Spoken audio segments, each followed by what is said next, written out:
మైనటువంటి పరిస్థితి ఏంటంటే ఒక అద్భుతమైన సంస్కరణని అనర్థంగా చూపించే ప్రయత్నం ఆంధ్ర మీడియా సిగ్గు లేకుండా చేస్తుంది.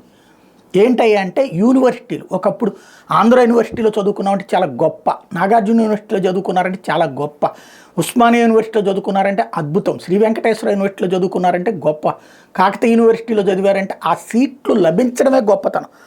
అట్లాంటిది ఆ యూనివర్సిటీలు తర్వాత కాలంలో రాజకీయాలు అంటే రాష్ట్ర యూనివర్సిటీలుగా మారిపోయాక, రాష్ట్ర ప్రభుత్వాల జోక్యం పెరిగిపోయాక అక్కడున్న రిజిస్ట్రీలు వీళ్ళ కులపోళ్ళు, ఎవరు అధికారులు ఉంటే వాళ్ళ కులపోళ్ళు, లేకపోతే వైస్ ఛాన్సలర్ వీళ్ళ కులపోళ్ళు, లేదా వీళ్ళకి కావలసినటువంటి వాళ్ళు, చివరికి పార్టీల కార్యకర్తలుగా అధ్యాపకుల్ని మార్చేసినటువంటి పరిస్థితి. పాఠాలు చెప్పడం మానేసి విశ్వవిద్యాలయాలు రాజకీయ పార్టీల యొక్క స్థావరాల కింద మారినటువంటి పరిస్థితి. అక్కడ దరిద్రం పెరిగి పెద్దదైంది.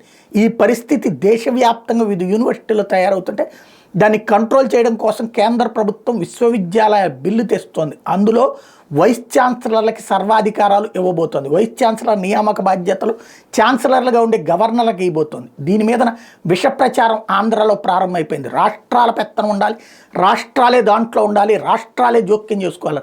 రాష్ట్రాలుండి ఏం చేయాలి? ఆ యూనివర్సిటీల భూములు నొక్కేయాలా?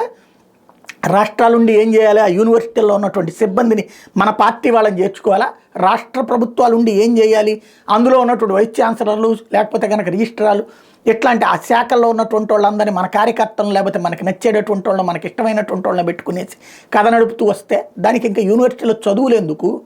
అదొక పార్టీల కార్యాలయాలుగా మార్చుకోవడం ఎందుకు?